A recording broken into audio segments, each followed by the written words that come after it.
Hello, everybody. Welcome to Autistic Parents UK, and we are here tonight with the slightly sunburnt Kieran Rose and the not sunburnt at all Amy Pearson. Amy, are you Dr. Amy Pearson? Should I be using a fuller title? No, just call me Amy. To be fair, if I call me doctor if you like. I'd want it out there, yeah. Professor, King, Lord, anything you like. Their Majesty. Kieran and Amy. But Amy, Aisha's going to love this edit. So we're here tonight because Kieran and Amy have written a book, and we're going to be talking all about it because it's very exciting. So if we start off, I'm just going to start off with a few ground rules, and I recognise a lot of the names of people who've joined. So I know some of you are going to know this because I say the same thing every time for all of the webinars. So the settings that we have on Zoom do allow you to turn your cameras on, but please don't turn your cameras on because it makes the session run much more smoothly if you don't.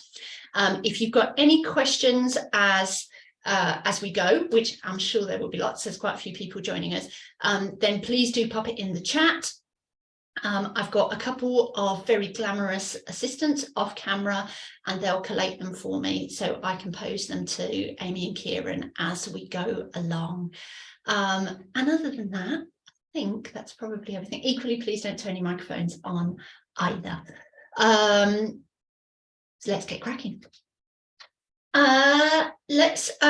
you want to start off with a little intro of kind of the basics of what the book's about?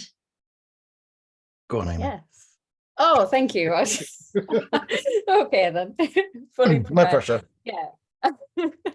So the book is, I'm going to be like, the book is about autistic masking, like, you know, the most obvious thing that I could possibly say.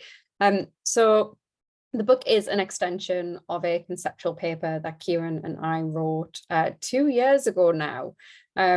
So we started writing it during 2020 and it was published in 2021. And it's called The Conceptual Analysis of Autistic Masking, Understanding the Narrative of Stigma and the Illusion of Choice. And in the paper, we talked about some of the issues that we had with kind of the narrative around masking as it existed at the time. So the idea that masking was primarily something that women did, that it was used to fit in or blend in within social situations, and that the primary driving factor for masking was social, like affiliation, the desire to bond with other people. And Kieran and I thought that was a bit of a problem because one of the major things that was really missing from that discussion was the experience of stigma among autistic people. Like, why do you feel like you have to need to change yourself in order to fit in with other people? What is the underlying thing that's causing that? It's being othered. It's being treated like there's something wrong with you. And we wanted to kind of pull that apart and then also talk about the issues with gendering, the masking narrative. And while we're writing the paper, we I don't know how many of you have written an academic paper before, but you have pretty tight word limits, and so we had to keep this paper really short, and we had a lot that we wanted to say, and we talked at the time about how it'd be really nice to write something longer on it, write a book, and then just kind of put that on a back burner while we're both really busy, and then the publisher reached out start of last year, and asked if we'd ever thought about writing a book on the paper, and so we did. So the book is really an extension of the conceptual paper, but really focusing in on aspects of masking that seem to be kind of under researched and not really discussed very much. So intersectionality, the experience of trauma, issues around gendering, the masking narrative, the experience of stigma, and we really take the time and kind of unpack this throughout the book. So yeah, that is what it's on, and it is primarily aimed at academics, but it's written with a non-academic audience also in mind. So we really wanted it to be something that a general reader could pick up and understand, and it not to be kind of only accessible to an academic readership. Yeah. So are you hoping to, I mean, obviously you're saying there, thinking of academics in mind as you were writing it. Outside of, I suppose inside of academic circles, are you hoping to reach autistic people, non-autistic people, a bit of a mix, bit of everybody? Everybody. So I think autistic people will read it and be like, of course. What we're hoping is that non-autistic people read it and they're like, maybe we need to spend more time thinking about these things. And that's who I think we're looking to persuade. I think for autistic people, they might pick it up and be like, yep, great, this aligns with stuff we've already been thinking about. Let's try and do more work in this area. But we really hope that it hits home to non-autistic people what masking really is.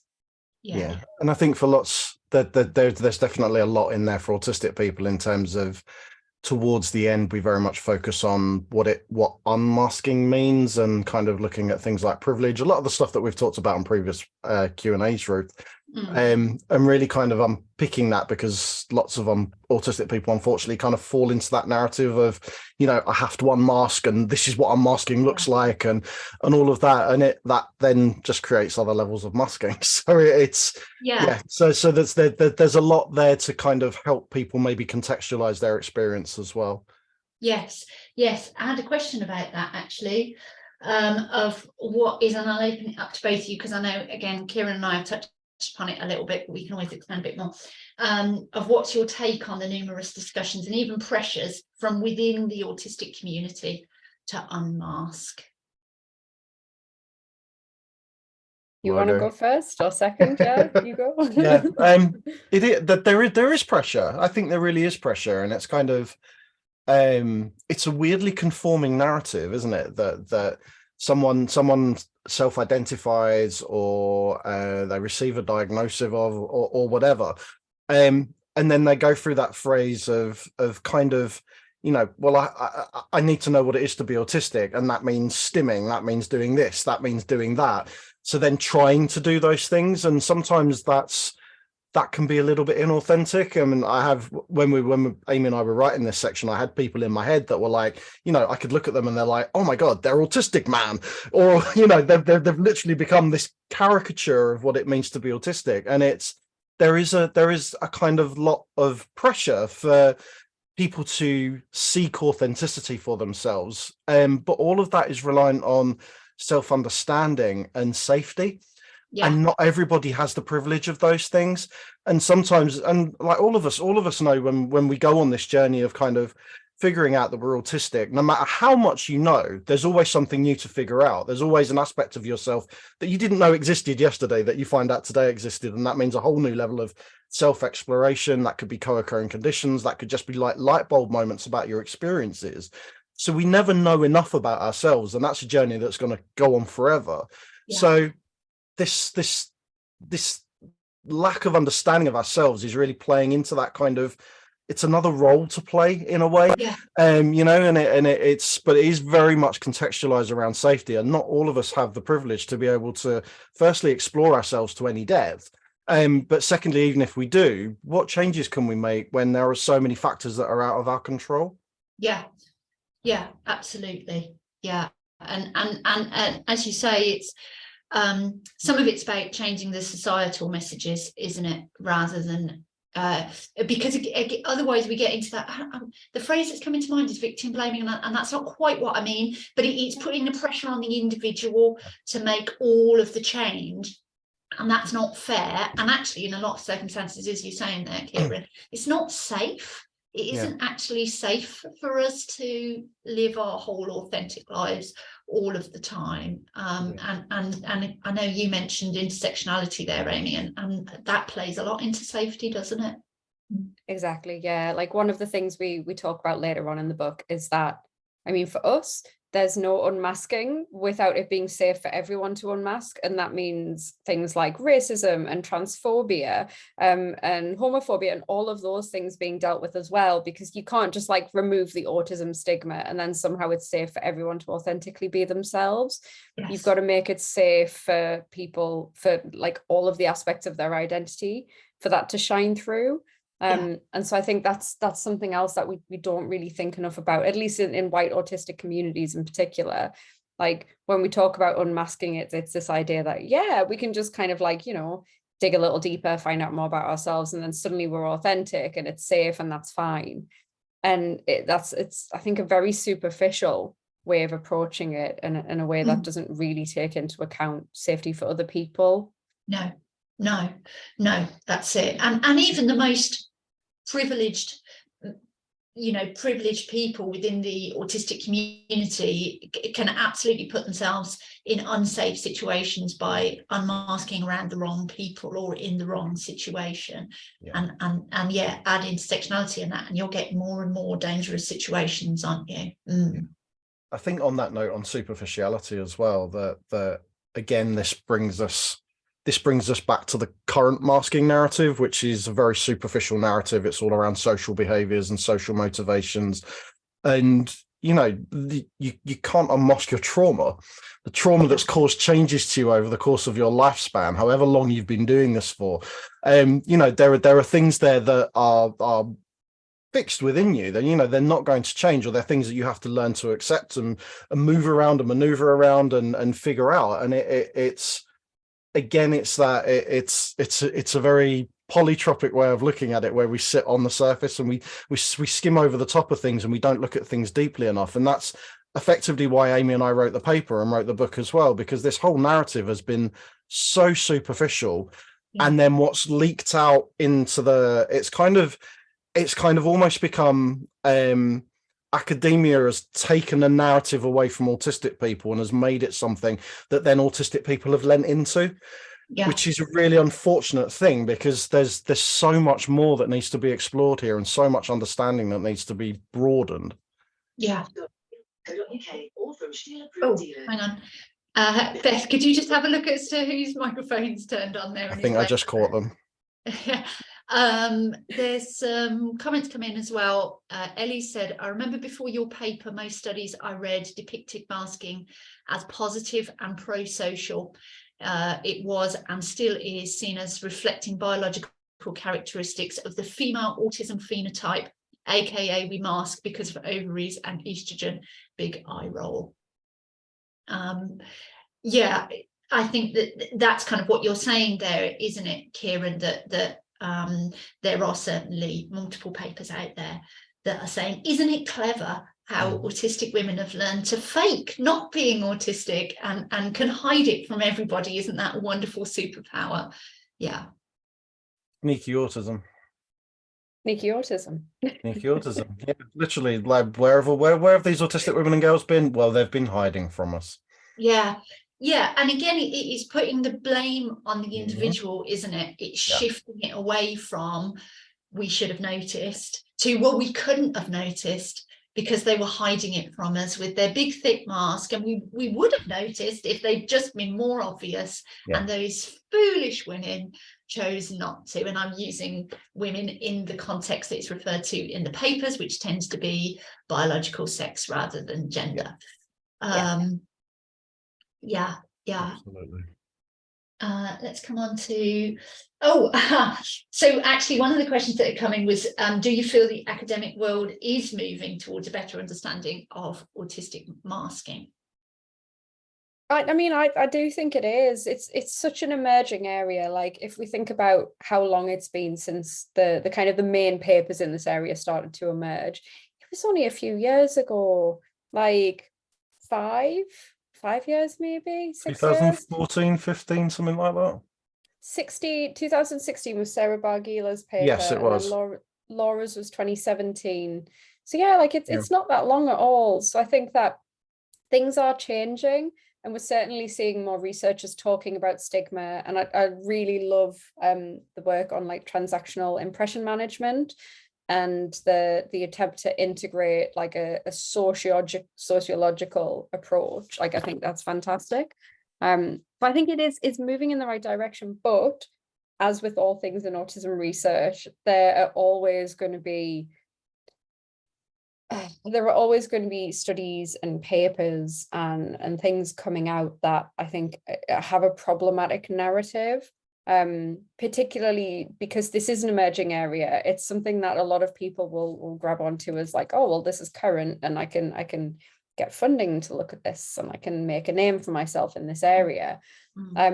I think approaching anything with that belief is probably not the best motivator to do good and, you know, kind of meaningful work for autistic people. And so I think there's a risk there, particularly if those people end up with a loud voice, that the narrative kind of ends up getting pushed into the direction it shouldn't be. But there is some great work going on. And we just need more of us doing kind of more emancipatory work to shift it away. Yeah, I think when you look at the research into autistic burnout, which is very minimal at the moment, but it's mostly been autistic-led research. So it's got a very, very good grounding. There's already a strong foundation there of kind of, you know, you can see how it's going to evolve out of it. And I think that will have less of an issue because there's already a number of established papers that have gone in the right direction before anything's even happened around that. But with masking, I think because the early paper was very much had a lot of autistic input into it, but then what followed didn't. And I think that's kind of fed that narrative. And also around the time that masking in academia started, that kind of research started to evolve, was also the time when lots of academics realized that there were autistic women, that they were a thing. So those two narratives have kind of evolved together, and that's how we've ended up with this. Well, all of a sudden we're just recognizing that there are women who are autistic, and all of a sudden, oh look, we know about this masking thing, so let's put 2 and 2 together and come up with 77. Yeah. You know, so they're those two narratives have really started to evolve alongside each other, which then when it hasn't been a lot of autistic-led research, when there's not been much co-production around the research, then I think that's how it's become kind of twisted and has gone off in a little bit of a wrong direction. But Amy's right. I mean, it's been really frustrating, hasn't it, Amy, literally in the last couple of weeks and months, as we've finished the book, more and more good stuff has come out, and we're like, oh my God, why wasn't that there a week ago? You know, because we could have put it in, we could have included it, and we've had this deadline that we had to meet, and then we've had to have a cutoff date of good stuff that then we can just put in. And it's been so it's already moving. Like, I mean, hopefully the way we've written the book, it won't be out of date very soon. But hopefully, but that shows how swiftly that narrative's moving, and kind of in academic terms. Already it's starting to snowball, and I think a lot of that is because, oh look, there's this stigma thing happening over here. Maybe if we connect those things, and then maybe if we look at what other fields are doing around those things, we can start building a bigger picture of what's going on. Yeah. You've both of you have mentioned stigma quite a few times. Do you want to expand a little bit upon what you mean by that? Yeah. So, oh God, I'm going to give like a dictionary definition of stigma. But stigma was defined by Goffman in the 1950s as the experience of having an identity which is classified as spoiled. So there being something about you that marks you out as different in a bad way, so that your identity is somehow degenerated compared to other people, and there is something wrong about it. And so this experience of stigma, when Goffman originally wrote about it, it's really interesting. Like, so we both read Goffman's work while we were writing the original paper, and some of the things in there, like, I mean, this is from the 50s, and things haven't changed at all in regards to like how disabled people are treated, how people like sex workers are treated, transgender people are treated, but also in how communities come together to kind of try and push back against stigma as well. So stigma involves things like, you know, negative stereotypes about people. It leads us to engage in things like masking and concealing our identities, and for us to have more negative life experiences, so to have higher risk of victimization and bullying, to experience things like job loss or struggling to get a job in the first place, becoming homeless. All of these things you're at higher risk of if you're part of a stigmatized population, which autistic people are. As a neuro minority, we experience stigma a lot, would probably be an understatement to say. So yeah, like the impact of stigma obviously has a huge negative effect, so it can lead to masking and burnout as well. But also it has this kind of really interesting effect where being stigmatized can also lead to things like community seeking, which I'm sure everyone here knows about. and trying to make sense of your experiences with other people, and engaging in advocacy and kind of fighting back as a community. And that helps to push back a little bit about you know, against some of the impact of stigma and the ways in which that it harms us. Do you feel that then that it's similar to marginalization? Yeah, so I mean, it is being stigmatized and marginalized. They're not synonyms, but like marginalized people experience stigma and dehumanization, and that's part of being marginalized. It's just one of, like, I think the key factors that leads to that experience that people have. The other thing, though, that I haven't mentioned there is that we also end up internalizing that. So when Kieran was talking earlier about like taking on characteristics that you associate with stereotypes, we can internalize stigma and believe that people like us are bad, but we can also internalize the belief that we should appear like a stereotype, that if we're going to fit with this label, then we have to appear a certain way. So that might be autistic people trying to appear more visibly autistic, or saying, well, I have no theory of mind, you know, I don't understand other people. It's kind of that, it's like a colleague of mine has referred to it as an infection, like an epistemic infection, a knowledge infection, that how people talk about you infects the knowledge that you have about yourself. And it kind of poisons it a little bit. Yeah, no, that's really interesting. Yeah. Would you add anything into that, Kieran? Yeah, I think about that notion of kind of self-stigmatizing yourself, or that kind of internalization of stigma. I think that's something that many autistic people experience, in terms of not just internalized ableism, not just the kind of the self-talk that happens to ourselves, and the way that we take on other people's narratives about ourselves. And it's interesting that when we recognize that we're autistic, quite often we're kind of like, well, no, I'm going to push away that previous stigma, that self-narrative.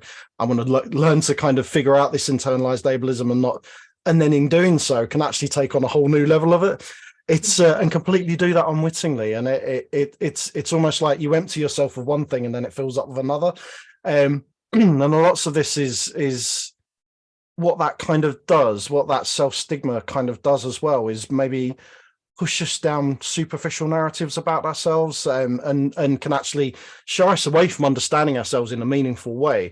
You know, if you take on that narrative that, well, you know, I'm an autistic person and therefore I don't have theory of mind because I'm autistic, that's a kind of circular thought without actually criticizing and critiquing what theory of mind actually is. And I see so many autistic people who say things like that, and I think it really saddens me that they're not able to critique it in any kind of meaningful way. They've just adopted another, what began as an academic narrative, and it's become a stereotype, and then therefore, well, that's me because that explains my experience, without looking too deeply into it enough to say, actually, do I need to deconstruct this and think about, does this have other meanings, or are there more subjective kind of aspects to this? Yeah. Can we turn this around and look at it and reframe it in a different way? Yeah, absolutely. Yeah, it's interesting, isn't it? I'm always kind of saddened by how incredibly ableist our society is, and in my other job, I work in the maternity world, and I've been providing some training to the NHS, and it's really interesting when I get one of the things that I finish on is looking at papers that make spurious links about what causes autism.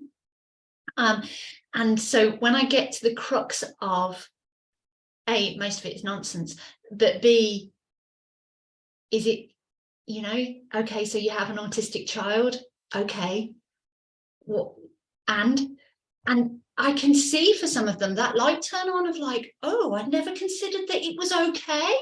You know what I mean? I'd never considered that it wasn't something that you wanted to avoid. And so we're really starting off before birth, creating this societal stigma that it's not okay. And it leaks through, doesn't it? Yeah, it absolutely does. And I think that's, and again, this is that intersectionality of this as well, that that's how we generally look at disability. Yeah. Oh, You know, we're not, as a society, we're not prepared for the eventuality that we will probably or possibly have disabled children in some way.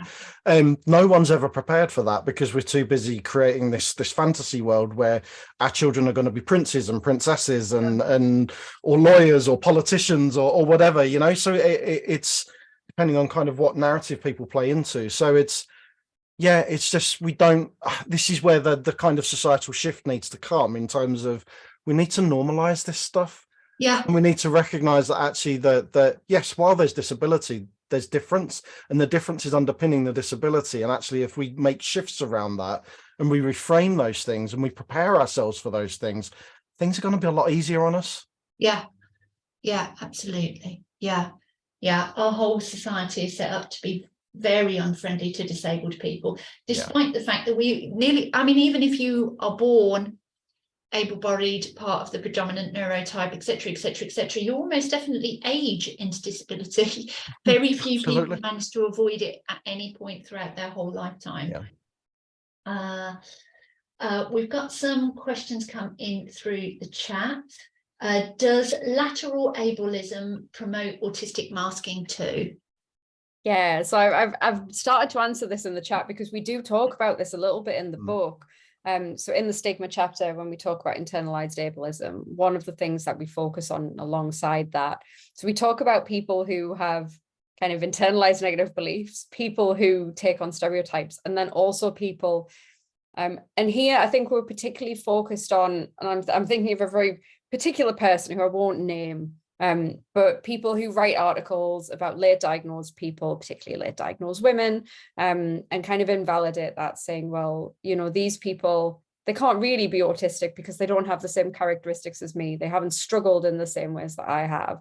And I think that it does feed masking. It kind of, I don't know, I think it's a really complicated narrative to unpack, because on the one hand, you've got like, there's need to feel like you have to justify how autistic you really are to these people, who are like, well, people who aren't exactly like me can't really be autistic. And if you don't struggle with everything, then you can't, which makes people feel like they have to say, well, actually, I do struggle a lot. And I don't think you should have to lay your trauma bare for other people to validate you within your own community. Like that's really messed up. So yeah, I think it can promote masking. And I think, oh God, the complexity of it. I think the discussions around unmasking can also kind of do the same. It's still ableism to suggest that we need to appear a certain way in order to be validly and justifiably autistic. I hope that kind of made sense. I was a bit waffly, but yeah. I think it feeds into something that we're exploring in the book, is something that I've talked about on AP UK Q&As before, around projecting acceptability. And that really becomes a big aspect of that kind of notion, where you're literally meeting the needs of other people and the expectations of other people. So if other people expect you to appear in a certain way, then giving them what they want is a way of keeping you safe. Even if they're going to treat you negatively through that, you know how they're going to treat you, so that becomes safer than not knowing how they're going to treat you. So I think it's part of that fuels it as well. It's that competition element of, I'm more disabled than you, as part of that, or this group are more disabled than me, so therefore they can't be connected to me. It's all part of the same things. And we talk about a bit about Aspie supremacism in the book as well, which is also part of that narrative, where someone's gone completely the other way, and I'm not like those people over here, but I'm very intellectual and I can do this, and that makes me better than this certain group. And so much of that is kind of feeding around, and those narratives are weaving around us all the time, that you can't avoid it. And that's the thing. So becoming critical of this narrative is the best place to be, because otherwise you could be engaging in this and not even realize. It's that self-crit and that ability to kind of look inside yourself and think, and actually really reflect on what's going on. And part of that, you lose that, I think, by a broad community connectedness, by not allowing yourself just to stay in a kind of what might be described as like an echo chamber, or, you know, actually looking at narratives that critique the narratives that you think of, and and learning from those, and seeing what you can take from those as well. And yeah, it's a constant job that I think some people, because it's hard work, don't do, and some people don't recognize the need to do it either. Yeah, and it becomes hard as well if a lot of your community is online, particularly through social media. Social media algorithms build echo chambers and arguments and nothing else, because that's what causes the most engagement. So it either pushes you towards groups and posts within those groups that echo everything you've ever said and believed and posted yourself, or it puts you towards stuff that is the complete opposite, particularly if it's worded in an inflammatory way. And so you've already got people arguing with the original poster.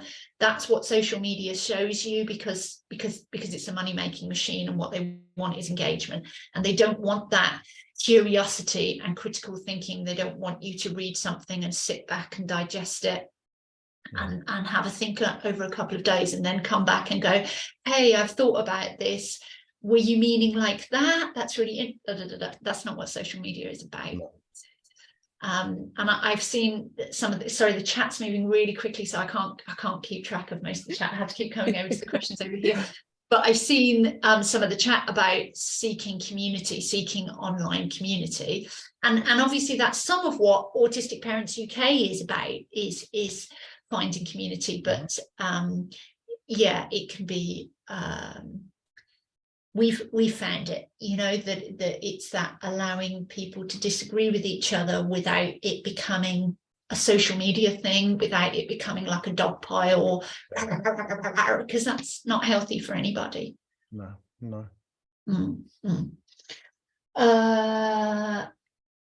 Let's come a little bit higher up. Oh, that's a bit of a different one there, Beth. We can touch on it. How can you get professionals to recognise and acknowledge autistic burnout? A good question. So I think we need so much more research on autistic burnout. Like, we've got a few papers now which have defined autistic burnout, but that's really it. Like, we've got a little bit of an understanding of what it seems to be and how it seems to impact people, but we don't really have very much, particularly empirical evidence, like from the experiences of autistic people. A lot of what's done so far has been scraped from blogs. And I think we need like a lot more insight before we can start to advocate. So it's something I always talk about when I go out and do sessions with places, and I know Kieran does as well. But I think in order for it to be kind of talked about more widely, we need more empirical work in the area, because I think there's a conflation some of the time, like between autistic burnout and general burnout. I think sometimes people think of those as very kind of qualitatively different things. And they have really similar impacts on people. But autistic burnout, by virtue of impacting autistic people, seems to have this unique interaction with whether it's our neurology or our physiology, that has this really unique impact that seems to be very potentially long-term, and something that's hard to come back from in terms of like your own functioning, like your daily functioning as you know it. So yeah, I think we need more studies on it and more people to talk about it. So more researchers to be talking about it, but also more professionals who do training. You know, we need to talk to GPs and people like that about these things so that they're more knowledgeable, because yeah, otherwise it's just kind of getting brushed under the carpet. Yeah. And actually a lot of mental health professionals don't seem to be aware of it, do they? And yeah, autistic people in burnout finding themselves in mental health facilities and then finding themselves actively unsupported and actually in a worse circumstance than they were. Yeah. I think see, this is one of those things that I think can be talked about a lot if we reframe the direction at which we come at it from. So burnout on a general burnout basis, you know, that's something that all humans experience that to some level. You know, it could be work related, it could be life related, whatever. So but autistic people tend to be excluded from the things that other human beings experience. And I think that's stemmed from that kind of the 100-century long kind of autism narrative, which dehumanized autistic people. You know, that we're not quite fully human, so therefore we don't do human things, and human things don't happen to us. So if you frame it from, I mean, if you frame it from the masking perspective, so masking is a popular term at the moment, and it's more and more people are starting to think that they understand it, and they're starting to use that term in terms of professionals and teachers and things. They think they have an understanding of that narrative. So if you then have an opportunity to talk to a professional in that kind of environment and say, well, you understand what masking is, do you understand what causes masking? So then if you understand what causes masking, then automatically you can understand the physiological and the mental impact that's going to have on someone, and therefore burnout becomes an obvious conclusion to that. So if you can come at it from a different direction, and obviously not everybody's going to get on board with that because lots of people have a superficial understanding of what that is. But if you can educate on other things, then the logical conclusion is, well, hold on a minute, this is someone who's experiencing a lot of stress. This is someone who's experiencing a lot of anxiety. This is someone, and that anxiety might be showing in their behavior. It might be showing in their food intake. It might be showing in what they, you know, there's so many different angles that you can look at it from. And anybody that's experiencing that level of stress and anxiety is likely to burn out at some point. That's a logical conclusion to come from because it's a human being. So, you know, so there are different angles that you can come at without having an evidence base for a specific autistic burnout. Yeah. But when we get into specific autistic burnout, which is what Amy mentioned in terms of, you know, this is something that can have a physiological effect on someone for sometimes years. Yeah. That's where we really need the evidence base. But if you can start focusing on that general impact, on that general kind of what I've always referred to as a kind of a daily burnout, you know, that kind of when we're exhausted when we come home, when you are in a situation and that exhausts you, if we can focus on mitigating those things, then maybe that can mitigate the extreme burnout actually happening in the first place. So again, it's just those angles that we come from, and sometimes we get so caught up on a very specific thing that we forget that there's so much playing into that. And if we can look at the stuff that's playing into it, we never really need to talk about that thing in the first place. Yeah. Okay. Oh, there's my questions have disappeared. Oh, that's because I'm on another page. That makes sense. There's actually so many questions that have gone onto page. I know, Amy, you'd mentioned earlier around choice, and it was in your paper as well. Do you think that that choice is always an illusion with masking? Do you think there can ever be a conscious choice to mask, or decision to mask? So I'm gonna get really philosophical for a moment, and I apologize for this, because it sounds incredibly deterministic, but I do think that the choice is an illusion. In the way that our ability to make choices is shaped by our life experiences. So though, like, in the moment, it might be a choice that you are consciously making, that choice has been unconsciously shaped by everything that has led you to that point. So though it is a choice that you have for that particular circumstance, actually, is it a choice if you feel like you have to choose to do that in that situation? Does that make sense? Yes, that absolutely makes sense. Yes, I was thinking about it in a personal way to me, because I feel that I actively choose to mask at work because it makes it easier. My job is easier if I'm not quite me, or if I can't. So therefore, is it fully a choice though, Ruth? Well, indeed. No, I see your point. That was kind of what I was saying. Like, yes, it's the fact that we live in a society that makes my job easier if I'm not quite me. I'm not like completely not me, but not quite me. Yeah. Interesting. We have to remember as well that there's different levels to this. So when we talk about masking, what we're talking about is very different from the human behavior of kind of context switching and being a little bit different in different situations. And you know, that's a very human thing to what's the phrasing, Amy, to monitor your identity like that, and to make those kind of changes. So that's a very human thing to do, those things. We're all a little bit different in different circumstances and different contexts and things, but when we're talking to the extremes that autistic people engage in, and not just autistic people, because this is a marginalized kind of behavior that's been seen across multiple different marginalized groups and stigmatized groups, that actually this is something more extreme than the day-to-day kind of, oh, I'm going to be with my mum, so I'm going to do a bit differently to I would with my boss.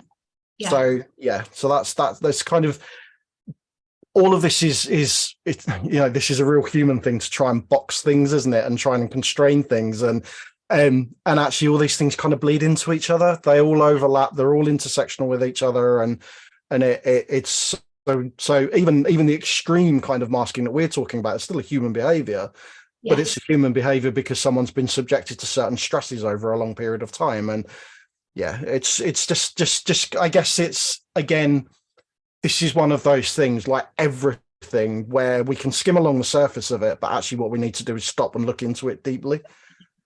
Yes. Question: what is masking Ruth like compared to the unmasked Ruth? Okay, this would help me understand masking more. Oh, that's interesting, Joanne. And actually links into what Kieran was saying there, because it depends on the circumstance. So unmasked Ruth at work is not wildly different to me, but I am more conscious of my autistic traits and actively trying to suppress some of them. So I try and stim less, obviously, and I try not to go off onto monotropic little info dumps, particularly because I'm quite interested in my work. I limit myself. I script everything that I say beforehand, and then I limit what I talk to people about and try and make myself not seem quite as intense as I am in really. But when I think of so like particularly, I'm not very good with healthcare professionals. Healthcare professionals set off my adrenal response pretty quickly, and it's very hard for me.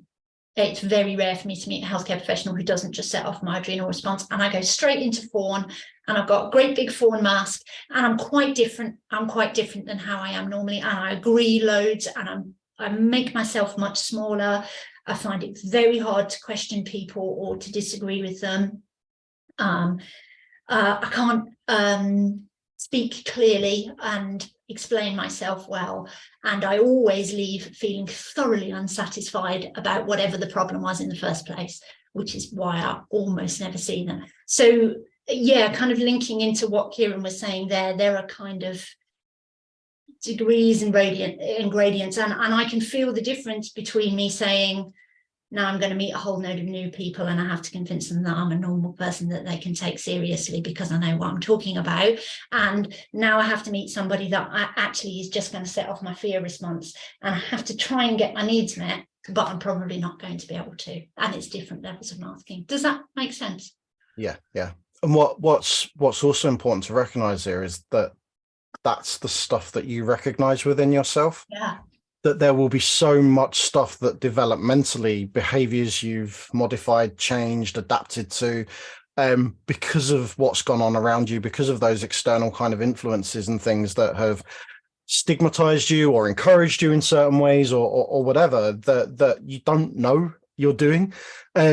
And that's this quest for authenticity is a bit like looking for the Holy Grail in a way, because it's fundamentally, you don't know what's changed about you. You don't know how much of what's unconscious, because if it's unconscious, you don't know it's happening. Yeah. So to add everything to what you just said, that's there may be the things that you maybe have a little bit more control over. They're the things that you recognize. They're the things that you can kind of that you know that you're engaging in, but there'll be a whole load of other stuff underneath that you have no idea that you do, whether it's you, whether it's because of other people have influenced you, and all of those kind of things, which is why unmasking is a bit of it's not the right phrase. Yeah. Have you got a better phrase? What would you use? Didn't actually think about that one. Amy's face said that one. You're good at this. I normally do this as like my first question to Kieran. I mean, I I look at it as someone who ran a campaign 6 years ago that was called Taking the Mask Off, which was not about unmasking. It was about bringing masking out into the open. But there was an unwitting impact of that, in that lots of people who felt unsafe took it as a directive and said, well, I can't do that. Right. So I look at this now as self-understanding, as what can you control, what can you change in your life, who do you spend your time with. It's more about those things than it is about, ta-da, I'm autistic person now. And so it's about actually reflecting on your life and thinking, well, actually, what's good for me, what's not good for me, what do I understand, what do I not understand, what do I need to learn more about, and how can I use that to have more autonomy. And I think really that's the underpinning of it. Autonomy is the underpinning of all of this, because that's something that every autistic person wants. We want autonomy, but we want to feel safe. So it's a constant balance between those two things. And some people have no safety and no autonomy. Some people have more than that. So yeah, I think because masking isn't the right term, unmasking also isn't the right term as well, which is going to open up a whole other can of worms, probably. Do you want to jump in on that, Amy? Would you add anything into that? I'm going to be like, I didn't hear half of it because I was responding to things in the chat. That's fine. I'm just going to be very honest, but I think Kieran has probably said everything that I would have said. You would say along that as well. So there's some very good questions in here. So I've been kind of going through and trying to drop things in where I can. Yeah, gorgeous. Okay, let's come to our next one then. Oh, okay, so this is another one that you've touched upon a little bit, but we'll do it a bit more explicitly. So what's your understanding of how masking, stigma and trauma are interlinked? Oh, that's a complicated one, but I'll try and give a vaguely concise answer to that one. So one of the things we found in some previous research that we did on the experience of victimization and abuse among autistic people was that the experience of stigma and trauma appear to be very linked early on in life. So autistic people are more likely to experience victimization, particularly from people that they know. So we found like there was a high risk of experiencing childhood abuse from friends, family members, teachers, so people that were known to victims, but also from being bullied by peers as well. And that those things in themselves are highly traumatic. So they seem to be driven by stigma, in that they identify autistic people as other and as different, regardless of whether they have a diagnosis or a label or not. Like it doesn't matter. It's the difference that prompts people to respond in this way, to victimize autistic people, which then heightens this traumatic experience and then seems to lead into masking. And then those things all create this kind of very vicious and interlinked cycle where people mask to try and stay safe and avoid trauma, but often end up experiencing more trauma because they're masking.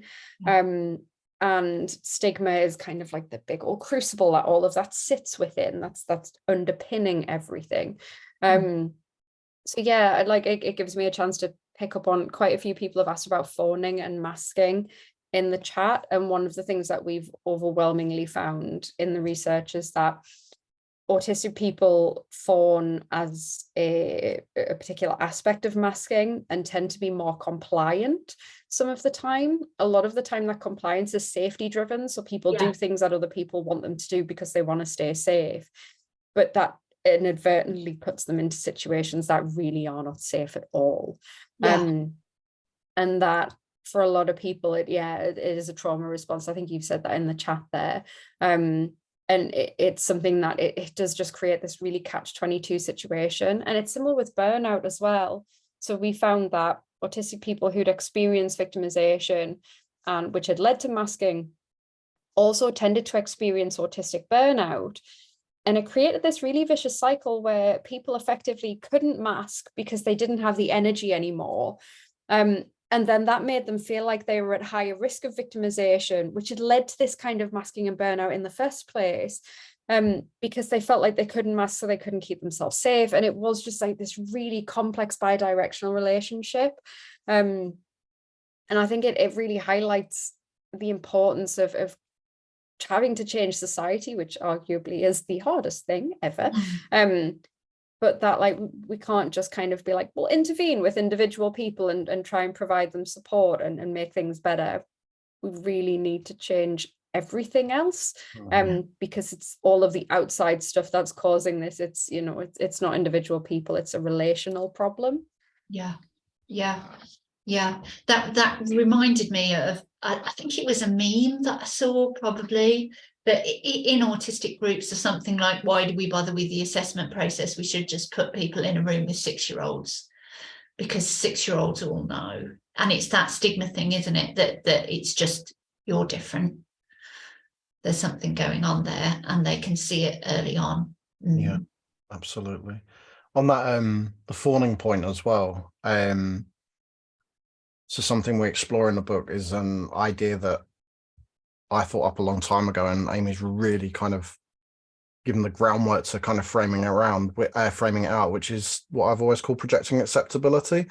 So masking at the minute is, without jumping ahead, because I know there's probably a question on the whole fitting in kind of aspect of it, but this notion that we mask to fit in, or we mask to be accepted, is or to appear more neurotypical, is again superficial, and it's discluded lots and lots of autistic people from that narrative. So if we think about that fawning and people pleasing, that can look like a whole bunch of different things. That doesn't have to be saying yes to people. So earlier on, I talked about recognizing that other people have expectations of us and then meeting those expectations. So that's what projecting acceptability is really about. It's about prediction, and about how good autistic people are at predicting and extrapolating. And if you can predict how someone's going to treat you, then that can be safe, even if that person is treating you negatively, because that's all you know that is going to come from them. You can expect that, and that makes it safe to you in a certain way. If you act differently and they treat you differently, you might not know what that's going to look like. So masking can look like things like being the class clown. It can look like challenging behavior. It can look like all sorts of different things. It doesn't have to be the meek and mild and the yes sir, no sir. But if you are meeting other people's expectations, then you're fawning. No matter what that kind of looks like. So it isn't always about the meek and mild and someone asks you to do something and you snap to it and you do it, or you work at a job and you have a pile of other people's work at your desk, or you're always the one running to teacher and saying, I'll do the register and I'll do this job and I'll do that job, and being nice to them. It's not always about that. It can look like a lot of different things. Amy's grimacing. I felt personally attacked by that, Kieran. Sorry. I did it deliberately. Me too, actually. When I worked in the bank, I just took everybody's work. I did the same. I used to work in an office, and I would have other, literally, oh, Kieran, you were really good at that when you did that for someone else. Could you do that for me as well? And then all of a sudden, everybody else's desks are empty and yours is stacked up with other people's stuff. At one point, I changed branch because it was getting so bad that I was hardly getting anything done. And my old branch posted me work. Oh, this client only wants you to do it, so I'll just send it to you. Is that, sorry, I'm completely derailing what no, you're not derailing at all. So it's even when we're thinking about these kind of normalized narratives within the masking narrative, things like fawning and stuff, which lots of autistic people will look at and go, oh yeah, that's completely me. But actually, even that, which we know and feel safe, needs to be explored and deconstructed more, because it's far deeper than we think it is. And this is the masking narrative has been so exclusive, because if you think about the early writings about masking by autistic people were ironically by autistic women, and also autistic people who spoke, autistic people who maybe had jobs, who did go out in society in some kind of normative way and at least attempted to do those things, or so actually what that's done is excluded a whole bunch of people. So when they look at that narrative now, or if we look at people with intellectual disabilities or learning disabilities or physical disabilities, well, they can't possibly be masking. when in actual fact, this is about adapting human behavior. So when we say that, when we look at other groups and say, well, we mask and they don't mask, or we're high masking and they're low masking, which is just more functioning labels. What we're doing is saying they're less human than us. Yeah. We're not saying that purposefully, and we're not saying it actively, but we're excluding them from a definition of a human behavior. Yeah. So we're dehumanizing them, and by doing that, and it might look different to how we understand it looks, and it might look different from what we do, but it doesn't mean it's different behavior. It just looks differently because of different factors, different external kind of factors. Yeah. So for you, masking is adaptive behaviors based around safety. So meeting people's expectations because then we can feel safe. Yeah. And that can be conscious and unconscious. Yeah. Yeah. Yeah. Yeah. Sorry. That was a really good definition, Ruth. Amy, you told me this couldn't be defined. Ruth's just done it in a sentence. We've wasted all this time writing a book. Should have just And like we'll change our minds in like 5 minutes and be like, I can't be pinned down.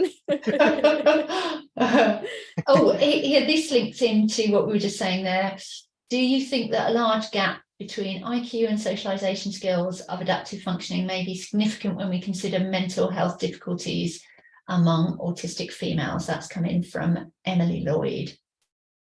I'm gonna have to find that question. I'll need to read that. I am just gonna, I've got it in the chat just so I can see it to keep reminding me of the wording.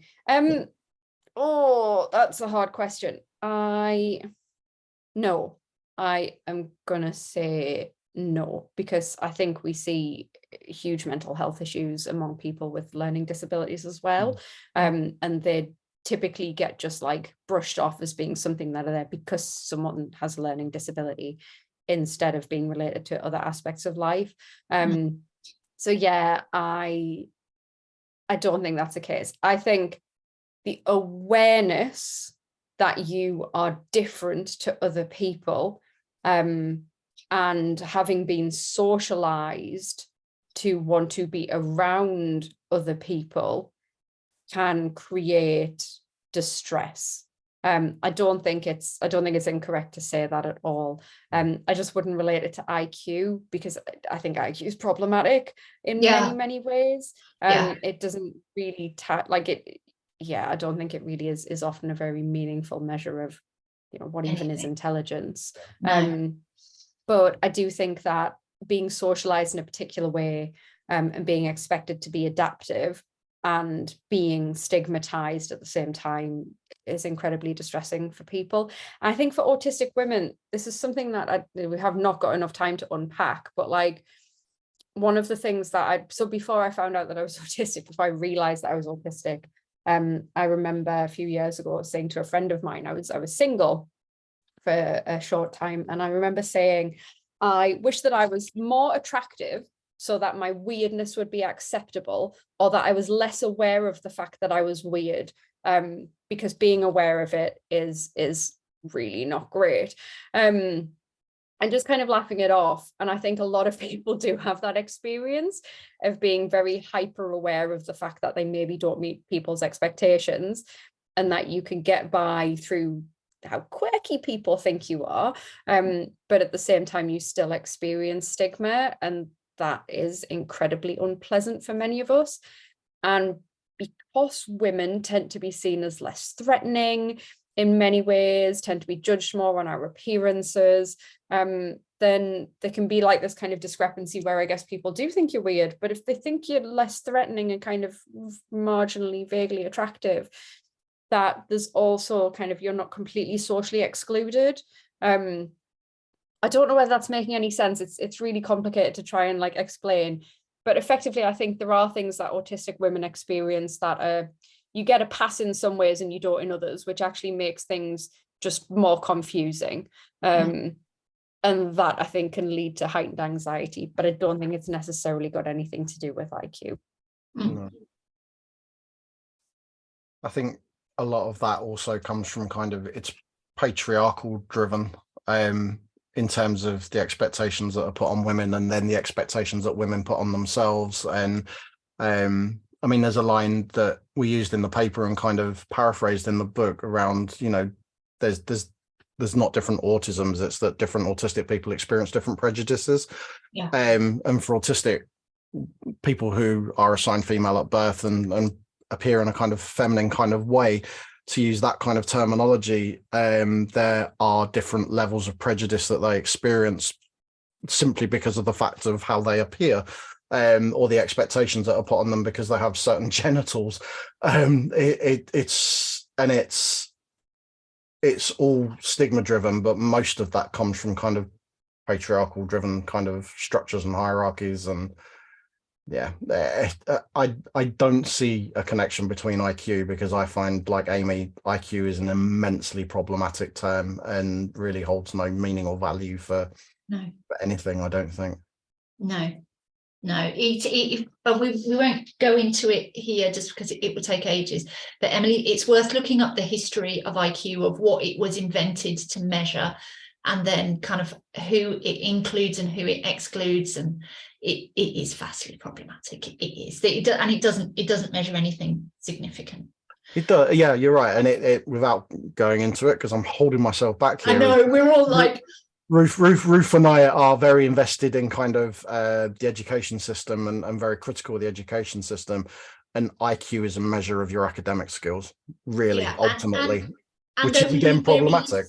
Only very specific academic skills as well. Excellent. What time are we? Okay, we have been an hour. Shall we oh,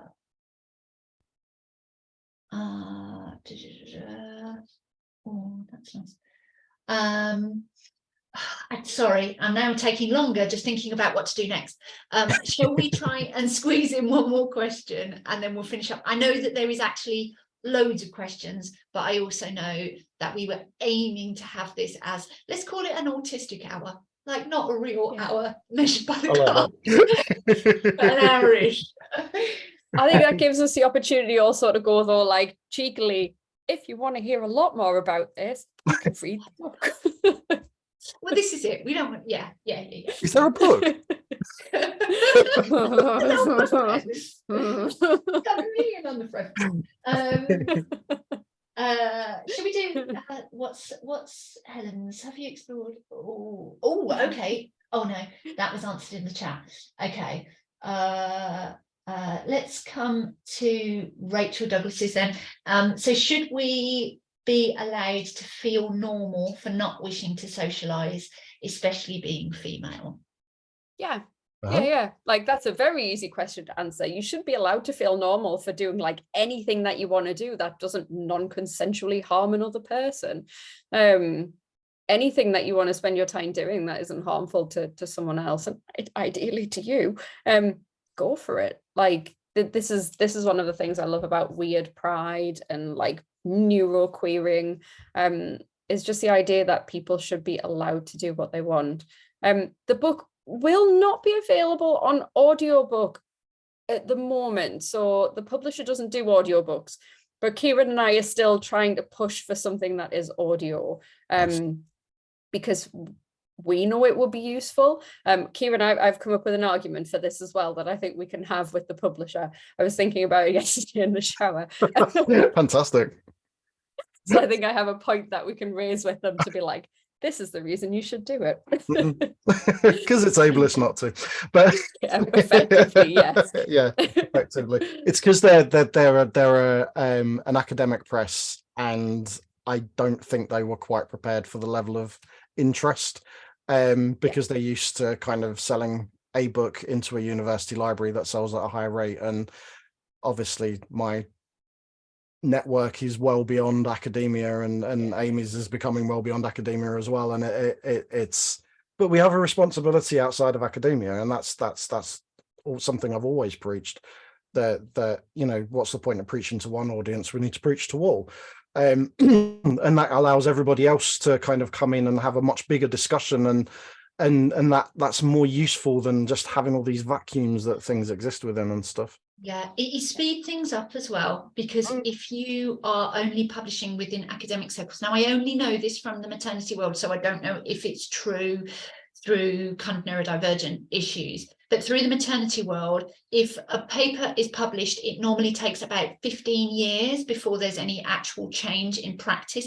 Although very, very frustratingly, if a paper says, let's have more machines and more intervention, that will be implemented quite quickly. Whereas if a paper says, let's leave people alone because nature probably knows what it's doing, that will take 15 years, even if it's had, you know, it's really solid evidence base. So I don't know about the timescales with this kind of thing, but if there is more conversation outside of the academic circles, if the conversation spills over into social circles and into communities, it puts pressure on academia to actually make changes and make changes within the medical world and the education world and everywhere else where we're hoping to have some changes. Absolutely.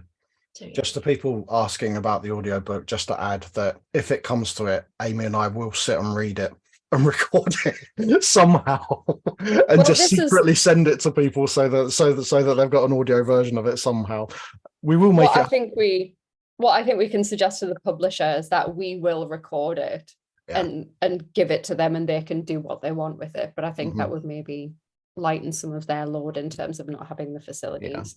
Oh god, a bloopers outtake. It like it won't just be Kieran and I rambling on for it'll be me breathing in the wrong places. There's already some bits in the book where we've written like in brackets, yes, we know, for things that are a little bit ridiculous. So yeah, we had to be really careful with that actually, didn't we? Because the way that Amy and I write is predominantly over WhatsApp and in GIFs. but we when we're doing writing like that, we do it in a Google Drive and we write comments to each other in the text. So then you mean like when you wrote "Damn you, Robert Chapman" in the text? Yeah, when I wrote "Damn you, Robert," in a nice way, meaning in a nice way. In a nice way. but it went off to the editors with the commentary still in it, and they were like, "What does this mean? And why is this here?" And they crossed through it, and I was like, "They're going to think we're being mean about Robert," and we weren't. We were saying like, "Damn you, Robert, for bringing this up. It was a really good point." Nice for the human side to come. There is a slight possibility that some of that might leak through.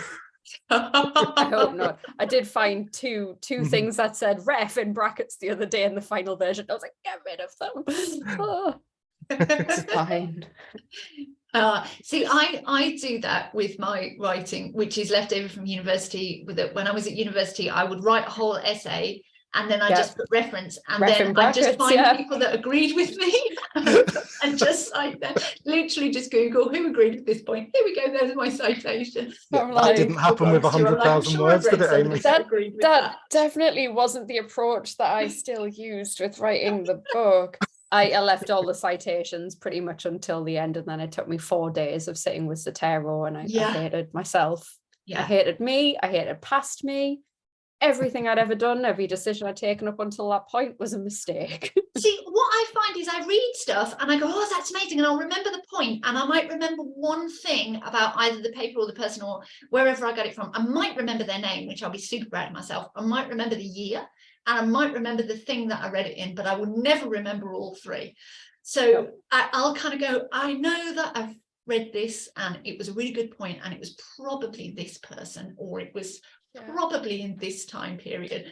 But then you have to find out who it was who made that wonderful point in the first place. As we went on through the book, I started making better choices and linking the references in comments, so they were there and I just needed to add them into Zotero. But earlier on in the book, it was just all ref in brackets, and then me being like, this will go here, and it was all in my head like, oh, this person will cite this person here. And then I had to go and download a million references. Input. Or it was, Kieran, can you go and find some evidence for this? Yeah, Kieran, can you go and find who it was that said this? Because this random thing in this interview in 1987. I know I read it. Oh God, like, and it was really like the Baron Cohen paper. There was one reference that Baron Cohen a few years ago had said, like, autistic people shouldn't need a diagnosis if they don't classify themselves as significantly impaired. Effectively, if they're not living a tragic life, why do you really need a diagnosis? And I was like, we need to put this in the book. And I was like, I think it was from this year, And it was in a magazine or a newspaper article, and just like sent Kieran off on this like 3-day hunt to find it. And then just towards the end of the book had another Baron Cohen reference where I was like, I think it was a podcast, and I think the background was yellow. I like a challenge. Not somebody that you could just Google and there'll be a couple of citations, but Baron Cohen, No. who's everywhere, all the Everything. time, spouting his nice little nonsense all over any medium that you could possibly think of. Well done. That's good. So it was a good side quest. Yeah. So when you guys read the book, any quote from Baron Cohen, you know that it was put in there with hard work, blood, sweat, and tears. Gusto. Yeah. Right. I literally, my chat now says 91 new messages since I last looked at the chat. So I really appreciate. I'm going to start off with really appreciate everybody that's been able to come along. Thank you so much. Thank you so much for the comments and questions that I've had coming in. I'm really sorry that we haven't been able to address everyone. I know Amy's been going through and putting in what she can. I've been fitting in what I can in the live, but we do need to finish up. The book is out there. You know where to find us on social media if you want any of us. So I'm on Autistic Parents UK. Kieran is on his stuff, The Autistic Advocate. Amy, do you do social media? I vaguely do. I'm on Twitter at Dr. Amy Pearson, and I have a terrible website which you are welcome to have a look at. Don't mention it to Aisha because she will fix it for you. Oh, that would be wonderful. Don't tell her because she will go out and fix it for you. Right now, she will go and do it. She's probably on it now. So yeah, thank you ever so much, and thank you as well to Beth and Katrine. Thank you so much, because I could not. I was trying to keep up with chat and listening to people, and I definitely couldn't do it. So thank you so much for putting the questions in the document, because it made my life easier. So thank you all very, very much. Kieran, we'll try and sort out more regular lives, Kieran and I. We have dates, don't we? I think. Do we have some future dates? Maybe, I don't know. Don't tell me that, because I don't know what they are. Have a look on our Facebook page for future dates, because I don't know any of them off the top of my head. But we will be back, and we will talk about our usual stuff. So thank you all very much. Go on, have a wonderful evening, have a wonderful weekend. Use sunscreen. We'll see this side. Bye-bye. Bye, everybody.